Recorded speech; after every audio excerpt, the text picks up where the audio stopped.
Ito po yung ating compost bin, and as you can see ito, yan, meron na pong ready for harvest na mga compost, and uti-uti hina-harvest na po natin ito, yung mga nasa ibabaw. At ito, meron na po tayong na-harvest na dito na po sa ice box natin.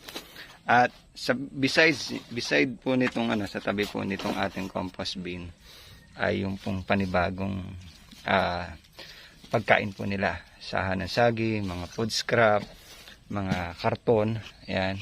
And kung meron po kayo na pagkukuhanan ng dumi ng baka, dumi ng kalabaw, dumi ng kambing, pwede nyo po siyang isama. And as you can see, yan, meron na po, nandito po yung sahan ng saging na po binubulok na. And sa ilalim po niyan ay nariyan po yung mga bulate, yung ating pong mga